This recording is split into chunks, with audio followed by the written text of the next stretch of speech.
Hi good morning दोस्तों, कैसे हैं आप लोग। आई होप आप लोग बहुत अच्छे होंगे और आपकी पढ़ाई भी अच्छी चल रही होगी।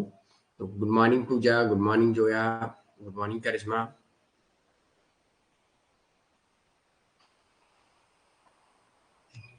चलिए, आ जाइए सभी लोग और एक बार कमेंट बॉक्स में हाय हेलो गुड मॉर्निंग लिख देंगे, जिससे कि आपकी अटेंडेंस मार्क हो जाएगी। ओके।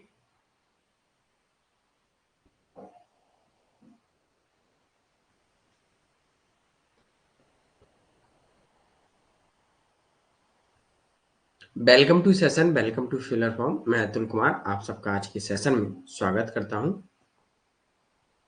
जल्दी से आ जाइए सभी लोग और एक बार कंफर्म कर दीजिएगा वॉइस वीडियो पीपीटी क्लियर है।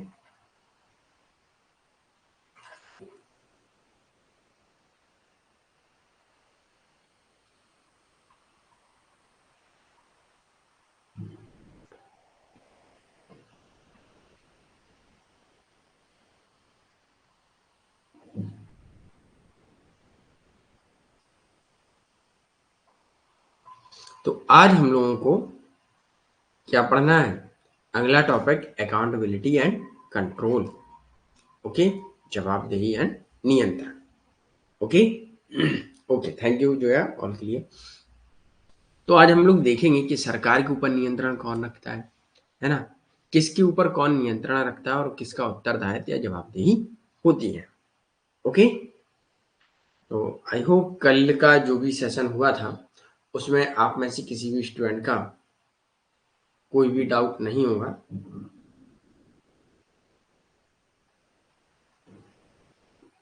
और अगर डाउट है तो पूछ सकते हैं आप अभी, नहीं तो क्लास के एंड में। जय श्री कृष्णा करिश्मा।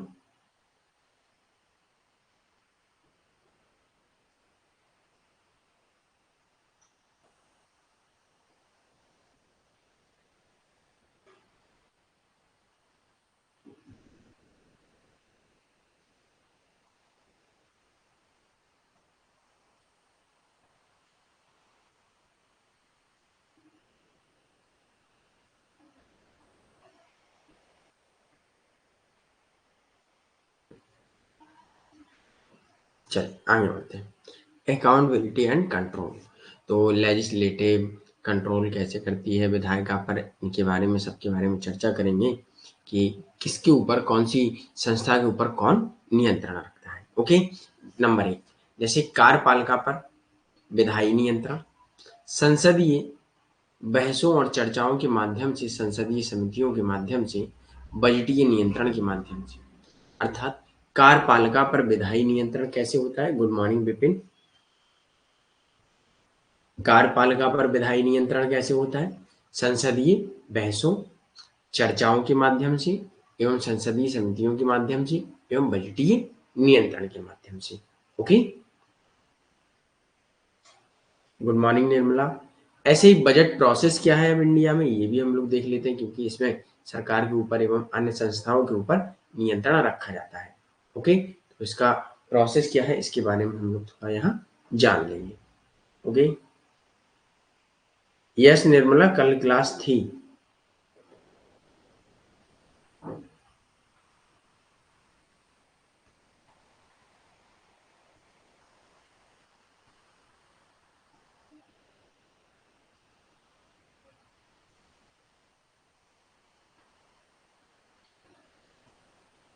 चल, अब भारत में बजट कैसा है? मिल जाएगा रिकॉर्डेड। भारत में बजट कैसा है? तो भारत में केंद्रीय बजट वित्त मंत्रालय के आर्थिक मामलों के विभाग द्वारा तैयार किया जाता है एवं बजट एक वित्तीय वर्ष के लिए भारत सरकार की अनुमानित प्राप्तियां, जो भी उन्होंने प्राप्त किया और जो भी उनके व्यय हैं, उनकी मतलब एक लेखा जोखा रखा जाता है, उनका एक अकाउंट पूरा रखा जाता है कि भारत में कितना क्या हुआ। तो इस पर ऐसे ही नियंत्रण किया जाता है बजट पर। इसमें विधायिका पर नियंत्रण किया जाता है। ओके। जय श्री कृष्णा, राधे राधे गुड्डू। भारत के संविधान के अनुच्छेद 112 के तहत लोकसभा में बजट पेश करने की जिम्मेदारी राष्ट्रपति की होती है और अनुच्छेद 77(3) के अनुसार केंद्रीय वित्त मंत्री को बजट तैयार करने के लिए जिम्मेदार बनाया जाता है, लेकिन पेश कौन करता है? राष्ट्रपति। जिसे वार्षिक वित्तीय विवरण भी कहा जाता है, 1 साल का पूरा विवरण, और इसे संसद के माध्यम से संचालित किया जाता है। ओके। स्टेज ऑफ बजट, तो बजट के क्या स्टेज होते हैं? 5 चरणों से होकर गुजरता है। कैसे? वित्त मंत्री के भाषण के साथ बजट पेश करना, बजट की सामान्य चर्चा, इसके बाद सदनों में स्थगन अर्थात सदन का निलंबन होना, और संसद की स्थायी समितियां 1 महीने के अंदर अनुदान की मांग की जांच करती हैं।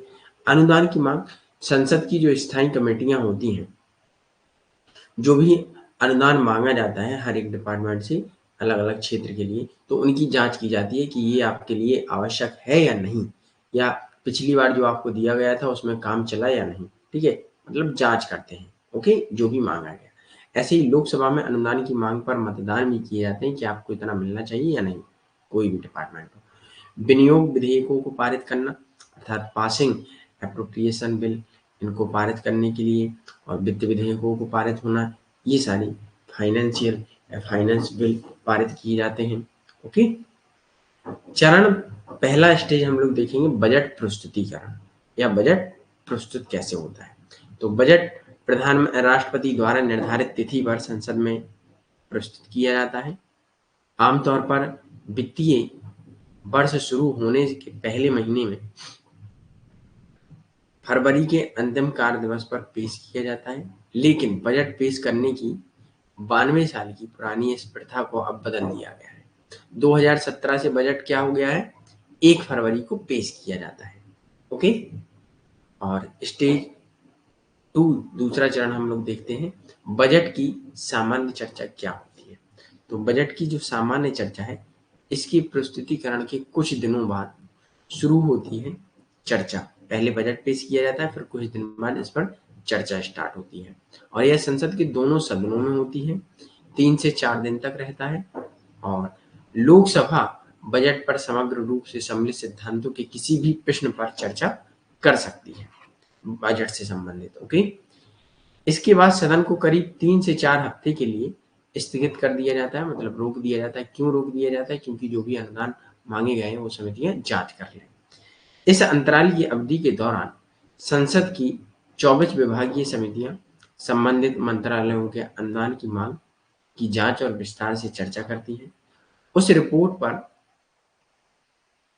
उस पर एक रिपोर्ट भी पेश करती हैं। ये रिपोर्ट संसद के दोनों सदनों में विचारार्थ प्रस्तुत की जाती है कि दोनों सदनों में उस पर विचार, ओके, ये रिपोर्ट पेश की जाती है। नंबर 3, अनुदान की मांग पर मतदान होते हैं। सेम इतना समझ लीजिएगा कि जो भी मांग की जाती है उस पर मतदान होते हैं कि इतना देना चाहिए या नहीं देना चाहिए। इसमें ऐसे ही कट मोशन किए जाते हैं। मोशन कई प्रकार के होते हैं, उनके बारे में भी हम लोग चर्चा करेंगे कि टोटल जो बजट मांगा जाता है उसमें 1 रुपए कम करना या 100 रुपए काट देना, है ना, 100 रुपए बढ़ा देना, 1 रुपए बढ़ा देना, ऐसे होते हैं। ओके, उनके बारे में भी हम लोग चर्चा करेंगे। अनुदान की मांग पर चर्चा और मतदान के लिए समय सदन के नेता के परामर्श से अध्यक्ष आवंटित करता है, और अनुदान मांगों पर परिचय मतदान केवल लोकसभा तक सीमित है, ना कि राज्यसभा तक। सांसद बजट के विवरण पर चर्चा करते हैं और कट मोशन नामक प्रस्ताव का उपयोग करके अनुदान की किसी भी मांग को कम कर सकते हैं। जैसे 100 रुपए मांगे तो आपको 99 रुपए मिलते हैं। ओके, जो भी कट लगाया जाएगा वो आपको मिलेगा। ओके। 3 प्रकार के मोशन होते हैं, policy cut motion, economic cut motion एवं टोकन कट मोशन। ओके। यह केवल एक औपचारिकता है, क्योंकि इस तरह के प्रस्तावों को केवल पेश किया जाता है, उन पर चर्चा की जाती है, लेकिन पारित कभी नहीं किया जाता है, क्योंकि सरकार को सदन में बहुमत प्राप्त होता है। ठीक है, बस सिर्फ दिखाया जाता है कि हाँ इतना काट देना चाहिए, बस एक फॉर्मेलिटीज है। ओके। तो 3 प्रकार के होते हैं ये। चौथा stage, passing of appropriation bill, विनियोग विधेयक का पारित होना। तो विनियोग का अर्थ होता है किसी विशेष उपाय के लिए आधिकारिक रूप में आवंटित धनराशि। ओके, किसी एक विशेष कार्य को करने के लिए। संविधान में कहा जाता है कि भारत की संचित निधि से कानून द्वारा किए गए विनियोग के अलावा कोई पैसा नहीं निकाला जा सकता है, और भारत की संचित निधि से प्रभारित अनुदान एवं व्ययों के लिए विधेयक पारित किए जाने की आवश्यकता होती है। विनियोग विधेयक पारित करने की प्रक्रिया धन विधेयक के समान ही होती है। तो ये चीजें याद रखिएगा, क्योंकि यहाँ से आपका सेशन रीजन क्वेश्चन बन सकता है। ओके, यहाँ तक क्लियर है सभी को?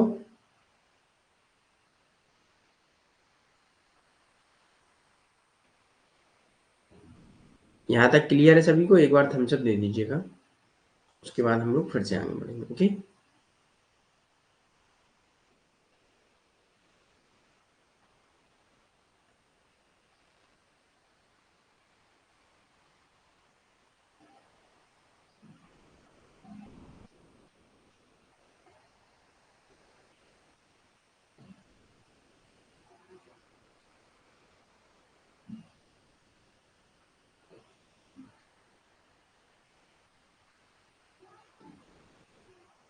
Okay, very good Guddu.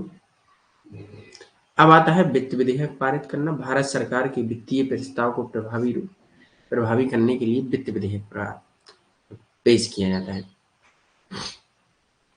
जो भी प्रस्ताव थे उनको प्रभाव करना, अर्थात effected give effect to the financial proposal of government of India, उनको प्रभावी करने के लिए वित्त विधेयक पेश किया जाता है और इसे मनी बिल की तरह ही पारित किया जाता है। वित्त अधिनियम बजट के आय पक्ष को वैध बनाता है और बजट के अधिनियमन की प्रक्रिया को पूरा करता है।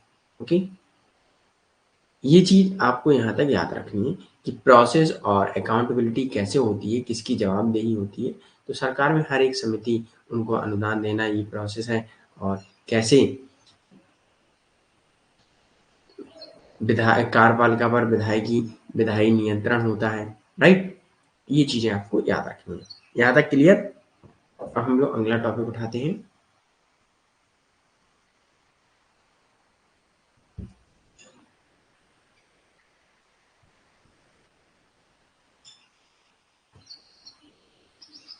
एडमिनिस्ट्रेटिव कंट्रोल, प्रशासनिक नियंत्रण कैसे होता है, इसके बारे में हम लोग चर्चा करेंगे। प्रशासनिक सुधार। जब भारत में ब्रिटिश शासन में प्रशासनिक सुधार के लिए कई ऐसी आयोग बनाए गए जो एडमिनिस्ट्रेटिव रिफॉर्म के लिए थे, तो ब्रिटिश सरकार द्वारा प्रशासनिक सुधार हेतु कई आयोग नियुक्त किए गए, जैसे HEN आयोग,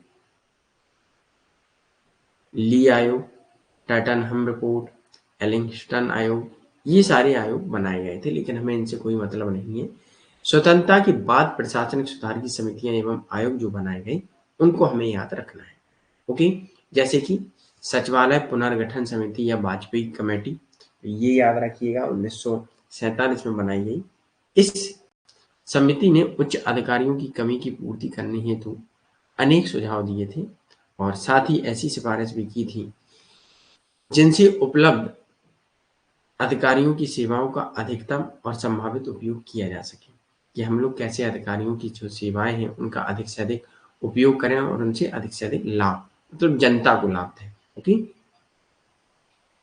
ऐसे ही मितव्ययिता मतलब कम खर्च करने वाली एक कमेटी बनाई गई थी 1948 में, जिसमें इस समिति के अध्यक्ष उद्योगपति कस्तूरभाई लाल भाई थे। इस समिति की केंद्रीय सरकार के बढ़ते हुए असैनिक व्यय का विश्लेषण, कि जो असैनिक मतलब नेताओं के लिए व्यय किए जाते थे उन पर थोड़ी लिमिट लगाने के लिए किया गया था, तथा प्रशासन में मितव्ययिता लानी, कम खर्च, अनावश्यक खर्चों को समाप्त करने। ओके, ऐसे ही एंगर कमेटी। अब ये कमेटियां बनाई जाती हैं कुछ सरकार पर नियंत्रण करने के लिए, कि जैसे फालतू के खर्च हैं, है ना, ये सारी चीजें देखने के लिए, तो यही नियंत्रण होता है। ओके, ऐसे ही एंगर कमेटी, इसका पृथ्वी इसने रिपोर्ट अपनी 1949 में सौंपी और 1949 में श्री एन गोपाल स्वामी अयंगर को केंद्रीय सरकार के पुनर्गठन का अध्ययन करने हेतु एक सदस्यीय आयोग के रूप में नियुक्त किया जाता है और ये अपनी रिपोर्ट सौंपते हैं कि कहाँ क्या खर्च करना चाहिए। और ओके, ऐसे ही गोरवाला रिपोर्ट, इन्होंने भी इनकी 1951 में गोरवाला रिपोर्ट, ये अपनी रिपोर्ट सौंपते हैं और उसमें सुझाव देते हैं कि सर्वोच्च महत्व की चीज़ों को प्राथमिकता दी जाए, परिणामों का मूल्यांकन किया जाए, जो भी हमने अप्लाई किया था और उसके परिणाम रिजल्ट क्या हुए उनका हमें मूल्यांकन एवेल्यूशन समय समय पर करना चाहिए। नीतियों को लागू करने में ईमानदारी तथा सत्यनिष्ठा की जांच की जाए कि कितनी ईमानदारी से ये अप्लाई किए हैं। ओके, मंत्रियों तथा वरिष्ठ पदाधिकारियों के बीच अच्छे संबंधों से कुशल प्रशासन को बल मिलेगा। सरकारी उद्यमों व निजी उद्यमों की तुलना करना, मतलब जो भी उद्योग हैं उनके बारे में, व्यापार है। ऐसे ही गोपाल स्वामी प्रतिवेदन 1952 में आर.एन. गोपाल स्वामी ने सरकारी तंत्र की कार्यकुशलता की अभिवृद्धि पर अपना प्रतिवेदन सरकार के विचारार्थ प्रस्तुत करते हैं। ओके, कि सरकारी तंत्र में कार्यकुशलता में कैसे हम एफिशिएंसी ला सकते हैं, तो उसके लिए ये अपनी रिपोर्ट सौंपते हैं। ऐसे ही पॉल एच एपलबी, ये भी 1952 में। तो ये आपको याद रखना है इन्होंने कब अपनी रिपोर्ट सौंपी, ओके, और ये कब बनाए गए। यहाँ तक क्लियर सभी को? एक बार थम्स अप दीजिए, उसके बाद हम लोग आगे बढ़ेंगे।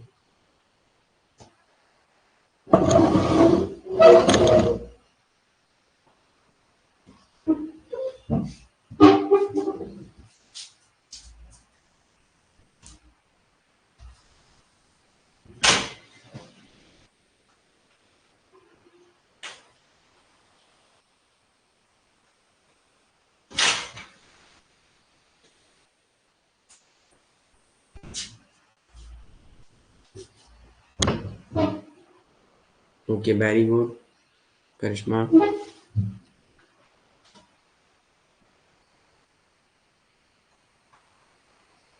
तो पॉल एपलबी रिपोर्ट आती है 1952 में। सरकार ने भारत में प्रशासनिक सुधारों पर विचार करने हेतु नियुक्त की।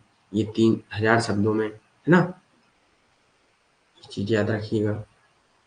प्रथम प्रशासनिक सुधार आयोग 1966 में, फर्स्ट ARC, इनकी क्या सिफारिशें रही और ये किसने, यहाँ से देखिए क्वेश्चन ऐसे बनते हैं कि ये किसने दी और कब आई। ठीक है, तो देश की प्रशासनिक जांच एवं आवश्यकता अनुसार प्रशासन में सुधार एवं पुनर्गठन के लिए आई थी और 5 जनवरी 1966 को प्रशासनिक सुधार आयोग की स्थापना की गई थी और इसके प्रथम सभापति भी मोरारजी देसाई जी थे और इसमें 4 अन्य सदस्य भी थे, जैसे सर्वश्री हनुमंतैया, हरिश्चंद्र माथुर जी थे, GS पाठक थे, HV काथम और श्री वी शंकर ऐसे सदस्य थे। ओके, 17 मार्च 1967 को के हनुमंतैया को सभापति बनाया गया एवं 1968 को TN सिंह को अध्यक्ष बनाया गया। ये चीजें याद रखिएगा, डेट। ओके, आयोग की सिफारिशें क्या रही, ये बहुत इंपॉर्टेंट है, यहाँ से क्वेश्चन बनते हैं आपके। ओके, केंद्र व राज्य के मंत्रियों व सचिव स्तर के लोक सेवकों के विरुद्ध अभियानों की जांच हेतु लोकपाल नाम का एक अखिल भारतीय अधिकारी नियुक्त किए जाने की इन्होंने सिफारिश की और आज हमारे पास लोकपाल लोकायुक्त हैं। मंत्रिपरिषद का आकार आवश्यकता अनुसार निर्धारित किया जाए। मंत्रियों के विभागों का वितरण मंत्रालयों का विवेक सम्मत होना चाहिए। आर्टिकल 263 के तहत अंतर्राज्यीय परिषद की स्थापना और इसका अध्यक्ष प्रधानमंत्री तथा वित्त मंत्री, गृह मंत्री, इन सब के लिए ये सिफारिश करते हैं। सरकारी कर्मचारियों को किसी प्रकार की हड़ताल का अधिकार नहीं होना चाहिए, तो आज नहीं होता है ना। शिकायतों को विचार विमर्श परिषद द्वारा हल किया जाना चाहिए।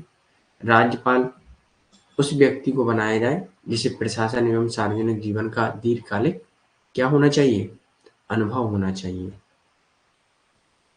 एवं जो राज्यपाल होगा वो किसी भी पार्टी के या किसी भी राजनीतिक दल से संबंध नहीं रखता हो। ओके, कार्यकाल समाप्त होने पर उसे पुनर्नियुक्त किया जाना चाहिए। राज्यपाल की नियुक्ति से पूर्व उस राज्य के मुख्यमंत्री को विश्वास में लिया जाना चाहिए कि ये राज्यपाल आपके लिए सही है या राष्ट्र और राज्य में राष्ट्रपति शासन के समय संघ सरकार द्वारा अधिक हस्तक्षेप नहीं किया जाना चाहिए राज्यपाल के द्वारा राज्य में। राज्यपाल उसके परामर्शदाताओं की उनकी इच्छा अनुसार शासन चलाने देने की अनुमति देना चाहिए, है ना। प्रशासन को 2 भागों में विभाजित किया जाना चाहिए, एक नियामकीय और एक विकासात्मक। ओके, ऐसे ही आता है सेकेंड ARC 2005, फर्स्ट ARC और सेकेंड ARC, याद रखिएगा। इसका गठन 31 अगस्त 2005 को होता है। इसके अध्यक्ष वीरप्पा मोइली होते हैं और इस आयोग में सरकार के सभी स्तरों पर एक सक्रिय उत्तरदायित्व जवाबदेही के बारे में ये काम करता है। और आयोग का कार्यकाल 30 अप्रैल 2009 को समाप्त हो चुका और ये अपनी रिपोर्ट सौंपता है, 15 सुझाव देता है। ये यहाँ से क्वेश्चन बनता है कि सेकेंड ARC कब आई और इसने कितने सुझाव दिए, तो 15 सुझाव दिए। ओके, नंबर 1, सूचना का अधिकार अच्छे शासन की मुख्य कुंजी होती है। मानव पूंजी का विकास, पात्रता एवं शासन, एक प्रकरण अध्ययन, संकट काल में प्रबंधन, निराशा से आशा की ओर, कि भाई संकट काल में ऐसा लगे कि सरकार भी हमारी काम कर रही है, मतलब सरकार से एक आशा रख सके। शासन में नैतिकता, मोरालिटी होनी चाहिए। जन आदेश, प्रत्येक के लिए न्याय, सभी के लिए शांति, सभी लोगों को न्याय। ओके, ये और है स्थानीय प्रशासन, संघर्ष के समाधान हेतु क्षमता बढ़ाना, आतंकवाद का मुकाबला, सामाजिक पूंजी, एक साझी नियति, है ना, व्यक्तिगत प्रशासन का पुनर्गठन, एक नई ऊंचाई की प्राप्ति, ई प्रशासन को बढ़ावा देना, प्रशासन की ओर सोचा समझा कदम, जन केंद्रित प्रशासन, प्रशासन का हृदय है, मतलब जनता को केंद्र में रखा जाए। भारत सरकार का संगठनात्मक ढांचा, वित्तीय प्रबंधन व्यवस्था को मजबूत बनाना, राज्य और जिला प्रशासन। ओके, ये चीज याद रखना। अब आता है भ्रष्टाचार निवारण कमेटी बनती है, सनातनम कमेटी। ये कब बनी? अब ये भ्रष्टाचार पर नियंत्रण रखती है। ओके, इसके लिए तो 1962-64 में भारत में भ्रष्टाचार, कदाचार एवं कुप्रबंधन के लिए इसे बनाया जाता है और इसकी अध्यक्षता के सनातनम करते हैं। सिविल सेवकों के आचरण को नियंत्रण करने के लिए नियम बनाने का सुझाव देते हैं। ओके, ये चीज याद रखिएगा। इनकी सिफारिशें क्या होती हैं कि भ्रष्टाचार की रोकथाम के लिए केंद्रीय जांच सीबीआई की स्थापना करना चाहिए और 1 अप्रैल 1963 को गृह मंत्रालय में के एक संकल्प द्वारा भी स्थापना कर दी जाती है। बाद में इसे कार्मिक मंत्रालय में स्थानांतरित कर दिया गया और इसके संबंध में एक कार्यालय का दर्जा प्राप्त हो जाता है, सीबीआई बन जाती है। ऐसे ही 1964 में सतर्कता आयोग के क्षेत्र में केंद्र सरकार की एजेंसियों को सलाह देने और मार्गदर्शन करने के लिए सनातनम कमेटी की सिफारिश सरकार केंद्रीय सतर्कता आयोग बनाता है, स्थापना करता है। 2003 में एक वैधानिक दर्जा दिया जाता है इसे, है ना। समिति ने मंत्रालयों के कानूनी नियमों, प्रक्रियाओं और प्रथाओं की एक व्यवस्थित समीक्षा का भी सुझाव दिया ताकि भ्रष्टाचार के संभावित दायरे और तरीकों की पहचान की जा सके, है ना। ऐसे ही भ्रष्टाचार निवारण संशोधन अधिनियम 2018 आता है, इसको भी आप लोग याद रखिएगा कि सरकार की पारदर्शिता एवं जवाबदेही को बढ़ाने के लिए संशोधन, है ना। यहाँ तक क्लियर सभी को?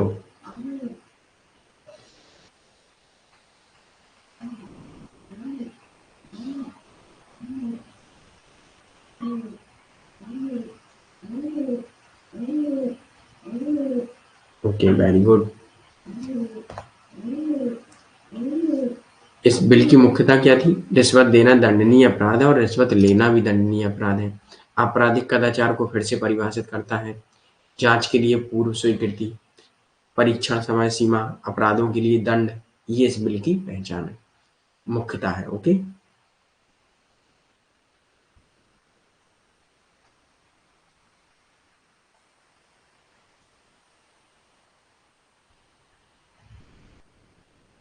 ये थोड़ा पढ़ लीजिएगा, है ना। तो यहाँ तक क्लियर सभी को?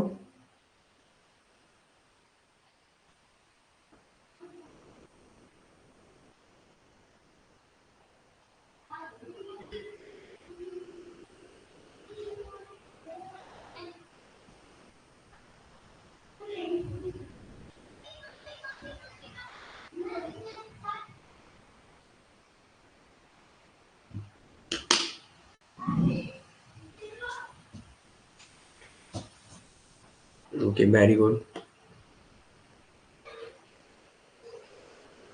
चलिए आगे बढ़ते हैं। अब थोड़ा देख लेते हैं।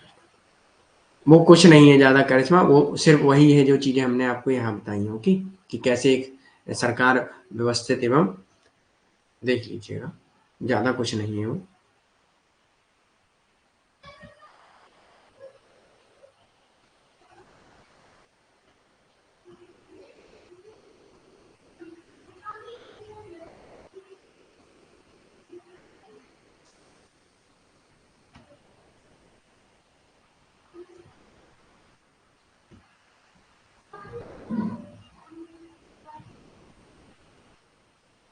ज़्यादा कुछ नहीं है, जैसे भाई भ्रष्टाचार के बारे में, प्रॉपर्टी के लिए कानून बनाए जाते हैं कि कैसे क्या होना चाहिए, है ना? सेक्शन ऑफ प्रोविजन लॉ, ये क्रिमिनल मिसकंडक्शन, ये सारी चीज़ें हैं। ओके, चलो आगे बढ़ते हैं। अब हम लोग आते हैं संस्थागत तंत्र अर्थात इंस्टीट्यूशनल मैकेनिज्म।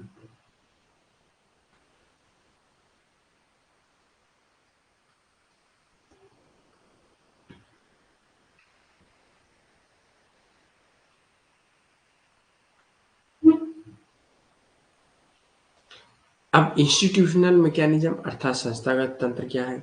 ऐसी संस्थाएं जो अलग अलग काम करती हैं, जैसे आरटीआई सूचना का अधिकार अधिनियम लोगों को दिया गया।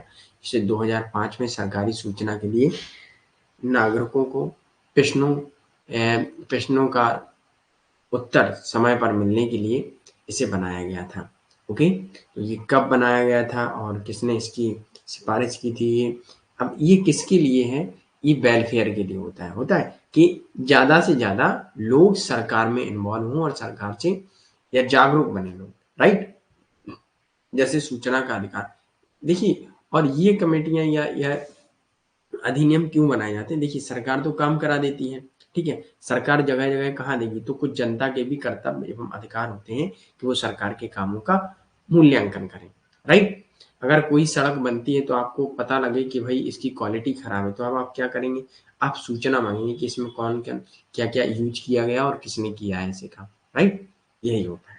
तो 2005 में सरकारी सूचना के लिए नागरिकों को प्रश्न पूछने का अ, मतलब अधिकार और समय पर उनके उत्तर देने के लिए आरटीआई बनाया गया। तो सूचना का अधिकार अधिनियम मूल उद्देश्य क्या है? नागरिकों को सशक्त बनाना और सरकार के कामकाज में पारदर्शिता एवं जवाबदेही को बढ़ाना। जैसा कि हम लोगों ने गुड गवर्नेंस में पढ़ा था कि भाई पारदर्शिता आना, जवाबदेही, तो ये सब कैसे आएगा? भ्रष्टाचार को रोकना, ये सब कैसे आएगा? ये सब ऐसे ही आएगा। ओके, चलिए आगे बढ़ते हैं। सूचना का अधिकार संशोधन अधिनियम 2019 में इसे संशोधित किया गया और इसमें प्रावधान किया गया कि मुख्य सूचना आयुक्त और एक सूचना आयुक्त होगा। केंद्र के साथ राज्य में भी होगा। केंद्र द्वारा निर्धारित अवधि के लिए पद धारण करेगा।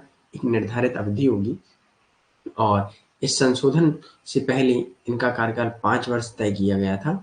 ओके, इस प्रावधान में मुख्य सूचना आयुक्त एवं सूचना आयुक्त केंद्र के साथ-साथ राज्यों के भी हैं और वेतन, भत्ते एवं अन्य सेवाएँ केंद्र सरकार द्वारा इनकी निर्धारित की जाती हैं। ओके, इनमें संशोधन भी हुआ है, कई चीज़ें वेतन भत्ते में भी, ये चीज़ आप लोग याद रखिएगा। ओके, इनके कार्य और कार्यान्वयन में समस्याएँ क्या आती हैं, तो उनको भी हम लोग देख लेते हैं।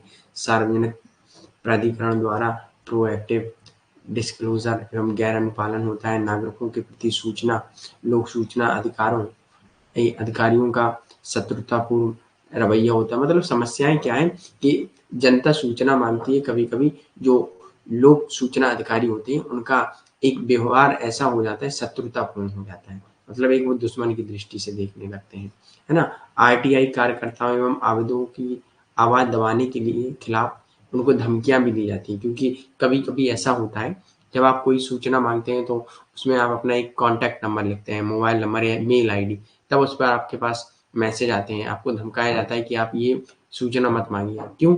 हो सकता है उसमें कुछ गलतियां हो या उसमें कोई भ्रष्टाचार हुआ हो, है ना? तो इसीलिए कभी कभी धमकाया जाता है, इसलिए इनमें ये समस्याएं आती हैं।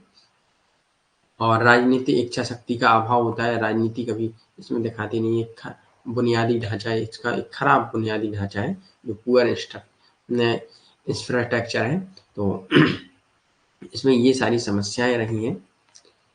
ऐसे ही अगला आता है सीआईसी, केंद्रीय सूचना आयोग, सेंट्रल इंफॉर्मेशन कमीशन। तो इसकी स्थापना सूचना का अधिकार अधिनियम 2005 के प्रावधानों के तहत ही हुआ है, 2005 में केंद्र सरकार द्वारा। यह एक संवैधानिक निकाय नहीं है, ये चीज याद रखिएगा। इनमें एक मुख्य सूचना आयुक्त होता है और 10 से अधिक सूचना आयुक्त नहीं होते हैं, ये चीज याद रखिए। यहाँ से असेशन रीजन पूछा जाता है, 10 से अधिक सूचना आयुक्त नहीं होते हैं। नियुक्ति राष्ट्रपति द्वारा एक समिति की सिफारिश पर नियुक्ति की जाती है। इसमें अध्यक्ष के रूप में प्रधानमंत्री, लोकसभा के विपक्ष के नेता एवं प्रधानमंत्री द्वारा नामित केंद्रीय कैबिनेट मंत्री शामिल होते हैं। क्षेत्राधिकार आयोग का अधिकार क्षेत्र सभी केंद्रीय लोक प्राधिकरण तक है। कार्यकाल पुनर्नियुक्ति के पात्र नहीं होते हैं। केंद्र सरकार द्वारा 65 वर्ष की आयु जो भी पहले हो, है ना, 5 वर्ष या 65 वर्ष। इनकी कुछ शर्तें एवं कार्य हैं। आयोग का कर्तव्य है सूचना का अधिकार 2005 के तहत किसी भी विषय पर प्राप्त शिकायतों के मामले में संबंध में व्यक्ति से पूछताछ कर सकता है। आयोग उचित आधार होने पर किसी भी मामले में स्वतः संज्ञान भी ले सकता है। सुमोटो पावर है, जांच का आदेश दे सकता है। सिविल कोर्ट की इसको शक्तियां प्राप्त हैं। आयोग के पास पूछताछ करने हेतु समन भेजने, दस्तावेजों की आवश्यकता, ये सब है। कंज्यूमर प्रोटेक्शन एक्ट, ये भी एक उपभोक्ताओं के लिए है, नियंत्रण रखना एवं उत्तरदायित्व। उपभोक्ताओं के लिए एक एक्ट बनाया गया। इसमें ग्राहकों के रूप में नागरिकों को शिकायत प्रदान करना। उपभोक्ता संरक्षण अधिनियम 1986 में प्रतिस्थापित एवं निरस्त भी कर दिया गया था, लेकिन यह जुलाई 2020 में लागू हो जाता है और 2019 में अधिनियम का उद्देश्य होता है उपभोक्ताओं के हितों की रक्षा करना। अब जब आपको कोई भी कंपनी कोई भी प्रचार करके और कुछ चीज आपको प्रोवाइड कराती है, तब आप केस कर देते हैं। कहाँ जाते हैं? कंज्यूमर कोर्ट में जाते हैं। ओके, यहाँ तक क्लियर?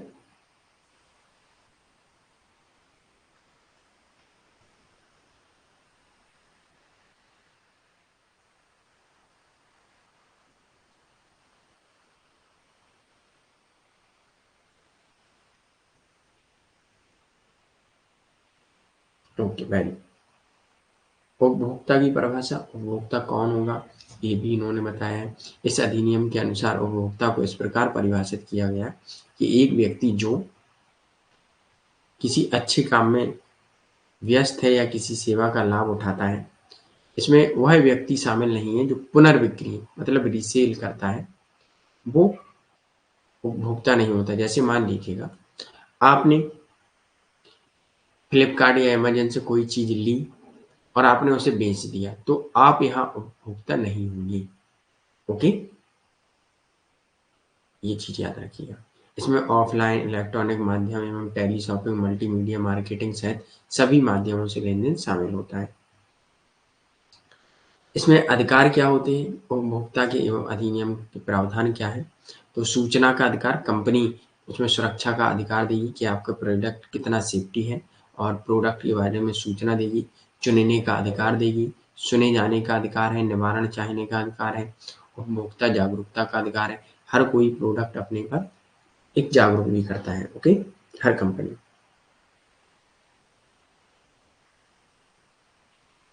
केंद्रीय उपभोक्ता संरक्षण समिति, तो उपभोक्ता के अधिकार की रक्षा के लिए सरकार द्वारा उपभोक्ता संरक्षण कमेटी भी की स्थापना की जाती है। यह उपभोक्ता के अधिकारों का उल्लंघन एवं गलत विज्ञापन और गलत व्यापार से उपभोक्ता के अधिकारों की रक्षा करती है। अगर आपको पता होगा, पहले ये लाइन नोट कर लें, उसके बाद इस समिति के अंतर्गत एक जांच दल होता है जो गलत व्यापारिक मामलों की जांच करता है। आपने देखा है कि फेयर एंड लवली का जब एडवर्टाइजमेंट आता था, तो क्या आता था कि भाई इसे लगाइएगा तो आप एकदम कलर आपका साफ हो जाएगा। लेकिन अब फेयर एंड लवली का ऐड क्या आता है कि ये धूप से बचाने के लिए क्रीम है, ना कि आपको गोरा करने के लिए, राइट, ना कि आपका कलर साफ करने के लिए। तो इसीलिए कभी कभी कंपनियां क्या गलत वो करती हैं प्रचार, और जिससे कि कस्टमर भ्रमित हो जाते हैं और उन प्रोडक्ट का यूज करने लगते हैं, राइट, है ना। जैसे अभी एक सेंसोडाइन मंजन आता है, पेस्ट आता है सेंसोडाइन, जिसमें जो एडवर्टाइजमेंट होता है उसमें सारे फॉरेन डॉक्टर करते हैं उसका एडवर्टाइजमेंट, इंडियन कोई नहीं करते हैं। तो हम लोग ऐसे ही अभी हुआ था उस पर केस कि उसको कैसे हम इंडिया मान लें कि इंडिया के लोगों के लिए बेटर है, जब पूरा प्रचार फॉरेन कर रहे हैं। तो उसे थोड़ा उसके विज्ञापन पर भी वो लगा था लिमिट कि भाई देख के करिएगा। और उस पर दंड भी, जुर्माना भी लगाया गया था। ओके,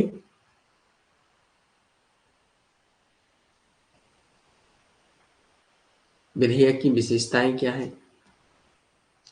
इस विधेयक के अंतर्गत एक उपभोक्ता संरक्षण समिति बनाने का निर्णय लिया जाता है। इसे थोड़ा पढ़ लीजिएगा। ओके, कि जिला स्तर एवं तहसील स्तर पर कैसे क्या सुनवाई होती है ना। भ्रामक विज्ञापन के लिए क्या होता है? जैसे उपभोक्ता संरक्षण कमेटी द्वारा भ्रामक विज्ञापन पर रोक लगाई गई और वह ऐसी स्थिति में दोषी पाए जाने वाले व्यक्ति को 12 साल की सजा का प्रावधान है, और वह फिर भी यह गलती दोहराता है तो यह सजा बढ़ाकर 5 साल कर दी जाती है। ओके, ये आपको ऐसे ही। अब आता है नागरिक चार्टर क्या है, उसके बारे में भी हम लोग देखेंगे।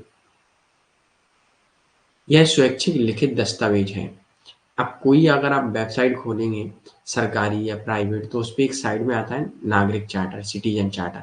उसमें उपभोक्ताओं की आवश्यकताओं एवं मांगों की पूर्ति करने के लिए कुछ सेवाओं के बारे में लिखा होता है। कुछ नियम कानून मतलब नागरिकों की सेवाएं क्या क्या प्रोवाइड कराते हैं उनके बारे में लिखा रहता है। और इस चार्टर के बारे में जानकारी देता है कि नागरिक अपनी शिकायतें एवं शिकायतों का निवारण कैसे और कहाँ कर सकते हैं।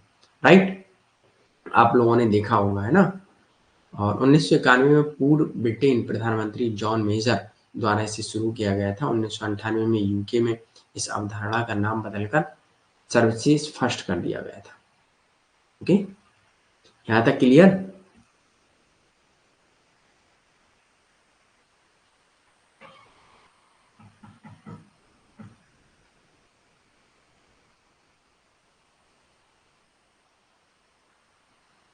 चलिए, ओके।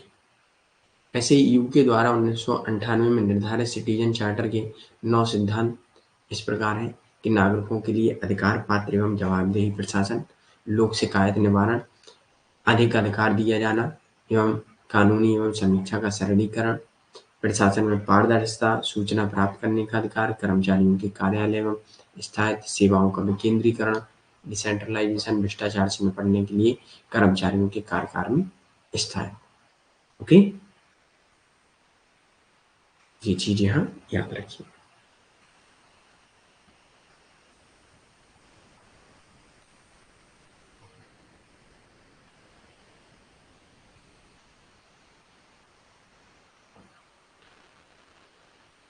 अब सीसी को प्रभावी बनाने हेतु कंज्यूमर कोर्ट तो ऐसे विकेंद्रीकरण किया गया, व्यापक पारदर्शिता है, वचनबद्धता है ना, आवधिक मूल्यांकन है, परिणाम के लिए उत्तरदायी अधिकारियों की भूमिका है, सिविल सोसाइटी को इस प्रकार से शामिल करना, है ना। जो सिटीजन चार्टर है उसको प्रभावी बनाने हेतु कुछ आवश्यक सुधार भी किए गए। तो ये सारी चीजें आप लोग पढ़िएगा, है ना। परामर्श अपॉइंटमेंट, है ना। चलिए, अब नागरिक चार्टर पत्र का विकास कब हुआ और भारत में कब आया, ये भी चीज हम लोग देख लेते हैं। इसे सबसे पहले 1991 में अपनाया गया। इसके उपरांत बेल्जियम, मलेशिया, फ्रांस में वर्ष 1992 में, 1993 में, 1992 में इसे अपनाया गया और भारत में सर्वप्रथम 1996 में इसे अपनाया जाता है। 1997 में मुख्यमंत्रियों के सम्मेलन में इस पर चर्चा होती है। भारत में सिटीजन चार्टर के विकास में उपभोक्ता समन्वय परिषद की महत्वपूर्ण भूमिका भी रहती है। द्वितीय प्रशासन सुधार आयोग ने सिटीजन चार्टर के बारे में सिफारिश करता है, जिसका उद्देश्य होता है कि संगठन की पारदर्शिता एवं जवाबदेही के लिए ये चीजें लाई जाती हैं। और यही जो सिटीजन चार्टर होता है बिल 2011 में लाया जाता है और इसका नाम the right of citizen for the time bounded diversity delivery of goods and services and redressal of their governance bill 2011 के नाम से जाना जाता है, यह सिटीजन चार्टर बिल के नाम से। ओके,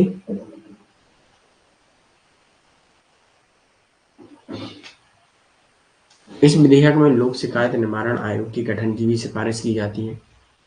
इस विधेयक के पास में जाने पर 6 महीने के अंदर सभी संगठनों में अपनी सिटीजन चार्टर लगाने की बात की गई थी। ओके, 6 महीने के अंदर। और जो सबसे पहला सिटीजन चार्टर को अपनाने वाला प्रदेश था वो मध्य प्रदेश था। ओके, ये चीज आपको याद रखना। अब लोकपाल और लोकायुक्त क्या होता है? तो लोकपाल और लोकायुक्त 2013 में संघ केंद्र के द्वारा लोकपाल लोकायुक्त की स्थापना व्यवस्था की जाती है और ये संस्थाएं बिना किसी संवैधानिक दर्जे एवं वैधानिक निकाय हैं। ये ओम्बुड्समैन का कार्य करती हैं। ओके, ओम्बुड्समैन क्या होता है इसके बारे में बताइए। चलिए, ये सरकारी अधिकारियों के विरुद्ध भ्रष्टाचार के आरोपों की जांच करती हैं। ओके, तो हमें ऐसी संस्थाओं की आवश्यकता क्यों पड़ती है? क्यों पड़ती है तो इसको जान लीजिए। क्योंकि सरकारी नेताओं पर कोई भ्रष्टाचार की जांच नहीं करता है, क्योंकि सीबीआई भी रहती है, वो किसके अंडर रहती है? सरकार के अंडर, राइट। तो खराब प्रशासन एवं दीमक की तरह धीरे धीरे से राष्ट्र की नींव खोखली होती जा रही है और भ्रष्टाचार एक समस्या नहीं, एक जड़ है। और सीबीआई को पिंजरे का तोता कहा जाता है, जो अपने मालिक की आवाज को सुनता है, जो सरकार है उसकी। तो इसलिए लोकपाल एवं लोकायुक्त को बनाया गया, जिससे कि सरकारी जो मंत्री नेता है उनकी जांच कर सकें। ओके, तो इसकी पृष्ठभूमि थोड़ी हम लोग जान लेते हैं, ऐतिहासिक बैकग्राउंड। लोकपाल यानी ओम्बुड्समैन संस्था आधिकारिक शुरुआत 1809 में हुई थी स्वीडन में। ओम्बुड्समैन स्वीडन से ही लिया है इसे, और 20वीं सेंचुरी के में एक संस्था के रूप में ओम्बुड्समैन का विकास होता है। द्वितीय विश्व युद्ध के बाद यह तेजी से आगे बढ़ता है और 1962 में न्यूजीलैंड, नॉर्वे ने यह प्रणाली अपनाती है और ओम्बुड्समैन के विचार को प्रसार करने में यह बेहद अहम सिद्ध होते हैं। ऐसे ही 1967-91 में व्हाइट रिपोर्ट आती है, सिफारिश करते हैं ग्रेट ब्रिटेन में ओम्बुड्समैन संस्था को अपनाने वाला ये पहला देश बन जाता है लोकतांत्रिक। फिर उसके बाद हम लोग आते हैं, जो भारत में संवैधानिक ओम्बुड्समैन का विचार सर्वप्रथम 1960 के दशक में कानून मंत्री अशोक कुमार सिंह ने संसद में प्रस्तुत किया था। ओके, ऐसे लोकपाल लोकायुक्त शब्द प्रख्यात विधि वेत्ता डॉक्टर एम.एल. सिंघवी ने पेश किया था, जो 1966 में प्रथम प्रशासनिक सुधार आयोग के सरकारी अधिकारियों में से एक थे। सरकारी अधिकारियों के विरुद्ध शिकायतों को दिखाने के लिए केंद्र एवं राज्य सरकार पर 2 स्वतंत्र प्राधिकरण की स्थापना की सिफारिश की थी। ठीक है, ये चीजें यहाँ याद रखिएगा कि कैसे कैसे बना। ऐसे ही 2005 में वीरप्पा मोइली द्वितीय प्रशासन के अध्यक्ष, इन्होंने भी सिफारिश की थी कि जल्द से स्थापित किया जाए। और फिर कई सरकारों के प्रयास हुए। 2011 में प्रणब मुखर्जी की अध्यक्षता में मंत्रियों का एक समूह भ्रष्टाचार पर लगाम लगाने हेतु सुझाव देने के लिए परीक्षण के लिए गठित किया गया ना। तभी यूपीए सरकार पर दबाव बनाया गया और इसके परिणाम स्वरूप संसद के दोनों सदनों में लोकायुक्त एवं लोकपाल विधेयक 2013 पारित किया जाता है। अब 2016 में इसमें संशोधन भी होते हैं। जुलाई 2016 में इसे पारित किया जाता है, जुलाई 2013 में इसे संशोधित करने के लिए लाया जाता है। ये नाम है पूरा अधिनियम 2013 को संशोधित करने के लिए 2016 में लाया जाता है। ठीक, इसके द्वारा निर्धारित किया जाता है कि विपक्ष की मान्यता प्राप्त नेताओं के अभाव में लोकपाल में सबसे बड़े एकल विरोधी नेता का चयन समिति का सदस्य होगा। ओके, जो विरोधी विपक्ष में नेता होगा उसके एक नेता होगा इस समिति में। और इसके द्वारा 2013 में अधिनियम की विचारधारा 44 में संशोधन किया गया। इसमें प्रावधान भी किया गया कि 30 दिन के भीतर लोक सेवक को अपनी संपत्ति एवं दायित्व का विवरण बताना होगा। जो नेता बनेगा वो जो अपने डॉक्यूमेंट भरता है, जो सरकारी लीडर है ना, नेता होते हैं, मंत्री होते हैं, तो उनको 30 दिन के अंदर अपनी संपत्ति बतानी होती है कि हमारे पास इतनी है। और संशोधन विधेयक द्वारा 30 दिन की समय सीमा समाप्त कर दी गई है। अब अपनी संपत्ति एवं विवरण की घोषणा कब करेगा? सरकार द्वारा निर्धारित रूप में एवं तरीके से करेगा। यह ट्रस्टियों एवं बोर्डों के सदस्य को भी अपनी तथा पति पत्नी की परिसंपत्तियों को घोषित करने के लिए भी समय बढ़ाता है। जब आप अपनी संपत्ति बताइए क्या करते हैं और कितना पैसा है। लोकपाल की संरचना यह बहुसदस्यीय निकाय है।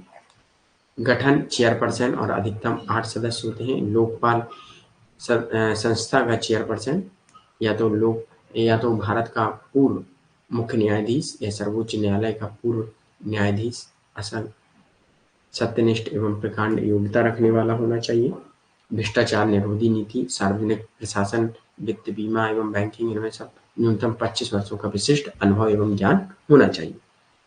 ऐसा व्यक्ति लोकपाल होगा। ओके,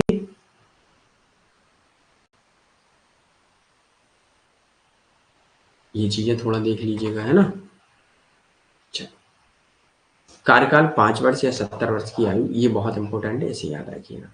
सदस्यों की नियुक्ति चयन समिति की सिफारिश पर राष्ट्रपति द्वारा की जाती है। चयन समिति प्रधानमंत्री जो चेयरपर्सन होते हैं, लोकसभा अध्यक्ष, लोकसभा में विपक्ष के नेता, भारत के मुख्य न्यायाधीश या उसके द्वारा नामित कोई न्यायाधीश या न्यायविद से मिलकर गठित होती है। तो लोकपाल सदस्यों के चुनाव के लिए चयन समिति कम से कम 8 व्यक्तियों की होती है। एक सर्च पैनल होता है 8 व्यक्तियों का। ओके। लोकपाल की खोजबीन समिति होती है, इसे पढ़िएगा।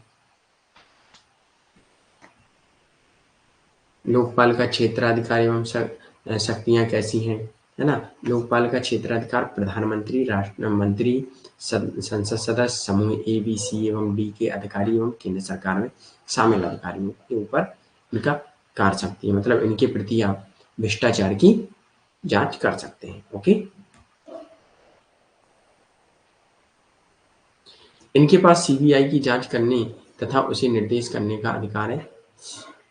और यह लोकपाल ने कोई मामला सीबीआई को सौंपा है तो बिना लोकपाल की अनुमति के ऐसे मामले की जांच अधिकारी को स्थानांतरित नहीं कर सकता है। ओके। जब कोई जांच होती है, लोकपाल अगर कोई मामला सीबीआई को सौंपता है तो बिना लोकपाल की अनुमति के यह जांच की जो जांच आपको सौंपी गई, जो भी मामला आपको हैंडल किया गया है, उसे आप किसी को स्थानांतरित नहीं कर सकते जब तक कि आपको लोकपाल ना कहे। ओके।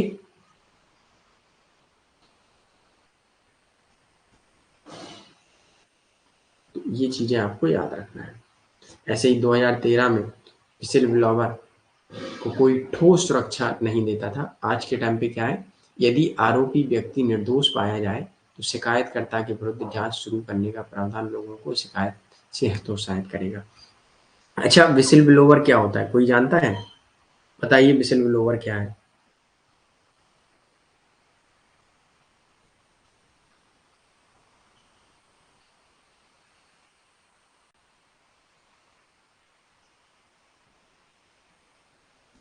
विसिल ब्लोवर क्या है बताइए?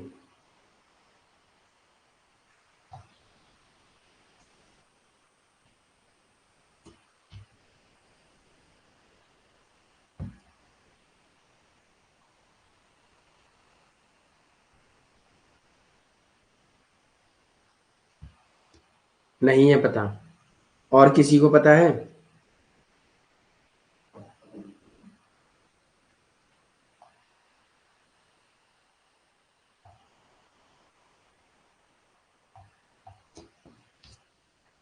विसिल ब्लोवर वो होता है, जैसे मान लीजिएगा कोई व्यक्ति जो भ्रष्टाचार का मतलब सीटी बजा के बताता है कि भाई यहाँ भ्रष्टाचार हो रहा है और ये भ्रष्टाचार कर रहा है, उसे विसिल ब्लोवर कहते हैं। और पहले क्या होता था, इस अधिनियम के पहले, कि जो विसिल ब्लोवर होता था, अगर उसने किसी निर्दोष व्यक्ति के बारे में बताया है और वह निर्दोष नहीं पाया जाता है तो विसिल ब्लोवर के ही ऊपर दंड दिया जाता था। तो इसलिए पहले विसिल ब्लोवर कम थे, है ना। विसिल ब्लोवर एक ऐसा व्यक्ति जो भ्रष्टाचार की जानकारी देता है। वो क्यों देते थे कम? क्योंकि अगर वो दोषी नहीं पाया गया तो उसी के ऊपर और उसी के विरुद्ध जांच चलने लगती थी। तो अब ऐसा खत्म है और इससे क्या होता था कि लोग शिकायत करने में हतोत्साहित होते थे और अब ऐसा नियम खत्म है। अब विसिल ब्लोवर आप बताइएगा, अगर नहीं पाया जाता है तो कोई दिक्कत नहीं। Okay.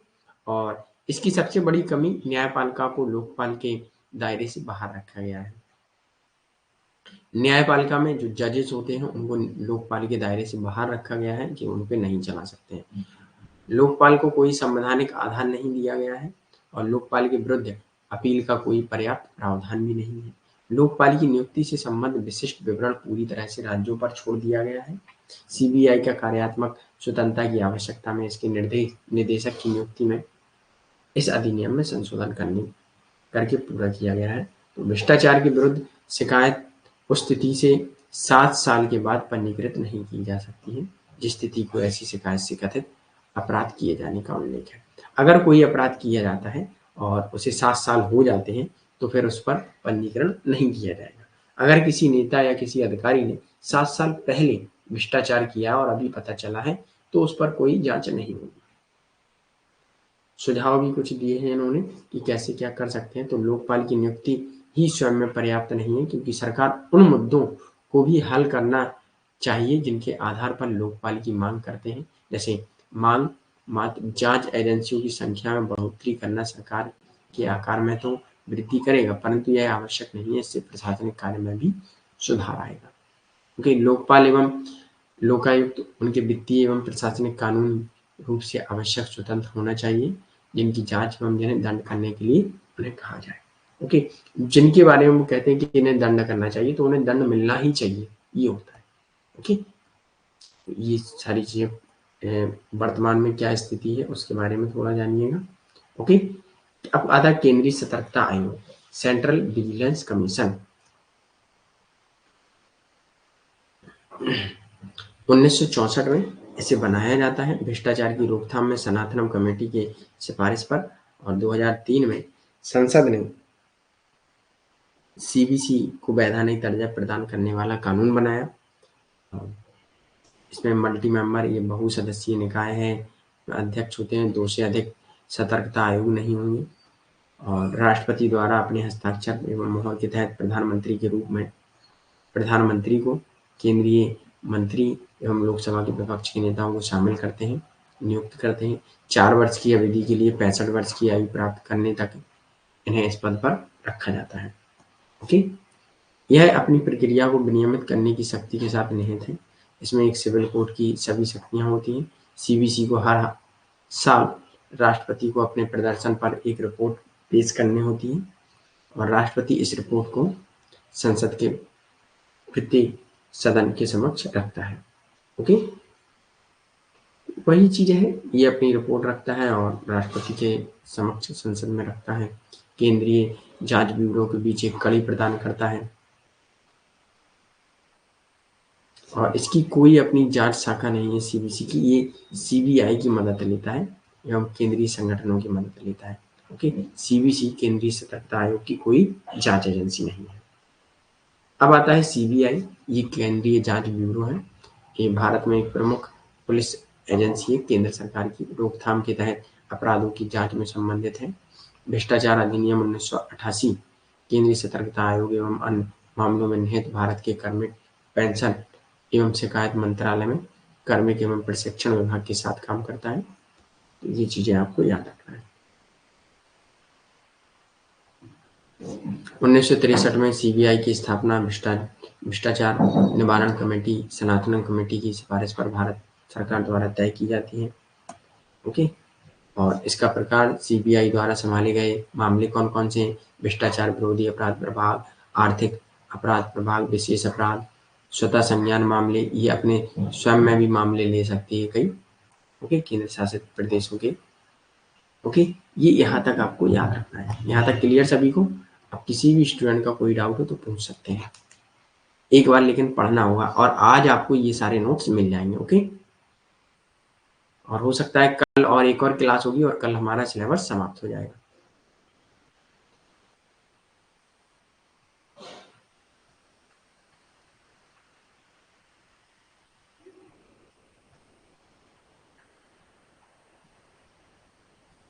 Clear? Okay, thank you. चलिए, एक बार इन सबको पढ़िएगा। अभी मैं नोट्स अपलोड कर देता हूँ, 11 बजे तक आपके नोट्स अपलोड हो जाएंगे। Thank you for today session watch and most welcome. मिलते हैं हम लोग कल। Okay, thank you.